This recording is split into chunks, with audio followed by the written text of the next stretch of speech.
聊什么呢？我们一起来看一下，今天要聊这个。戴在眼睛上面这是什么呢？好，现在国内疫情趋缓，那交通部上个月底是宣布双铁还有客运是放宽饮食的限制，那乘客呢是可以保持社交距离的情况下，是可以脱下口罩短暂的饮食。不过呢，饮食完毕还是要把口罩带回来。但是有网友搭乘台铁的时候就发现这名乘客呢是把口罩当成眼罩在戴啊，而且呢他还咳嗽哦。那坐在他旁边的乘客是赶快逃离了。许多网友就留言。这个口罩、眼罩是傻傻分不清。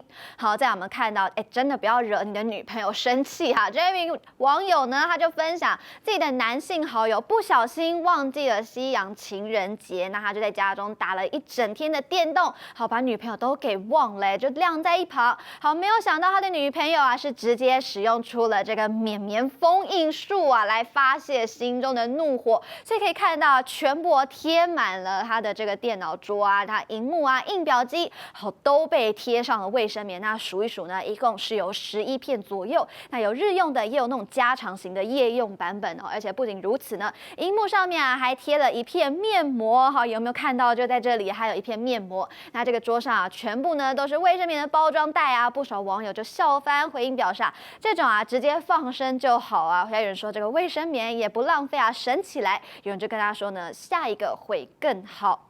那再来我们要看到这个一名妈妈，她是抱怨带儿子去中立的观光景点游玩的时候，那他们就买了150元的综合杂物拼盘。好，没有想到拿到手之后呢，她是非常的傻眼因为只见呢内容物大概就是4块小的盐酥鸡，那还有7小条的这个甜不辣，还有15根的中短薯条，以及3颗的花枝丸。那其实他和店员是确认了3次，他说这样一小包150元吗？那店员都是肯定的说是。好，所以让他非常无奈的质疑难道观光客的脸上都写着我是盘子吗？网友也说了真是开了眼界，还有人说他是没有办法接受。好，那再我们看一下这个真的是使命必达，这是屏东东港出现的最狂的外送。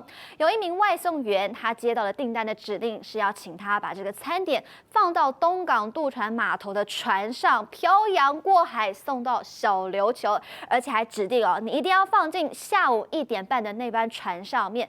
那就怕这个船等等就开走了，外送员赶快催油门，终于把这个餐点送上了船。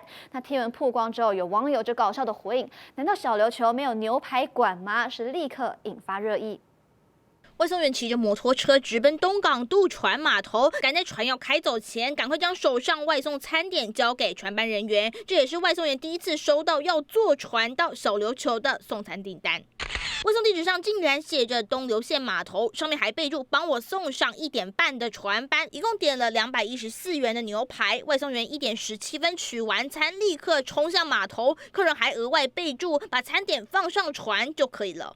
他是我在拨给他，他是在小琉球叫这份餐点，可是他定位在码头，东西没有直接送到对方的手上，还是会有一点，可是他都有把握了，我也就配合他，就放推车放推车，然后你就帮他送过去这样。对。餐点要自己搭船才能到消费者手中，网友纷纷直呼太强了，这样也可以，这样根本是坐霸王船吧？还有人说简直是超强外送，甚至列出其他离岛、金门、马祖，请表态。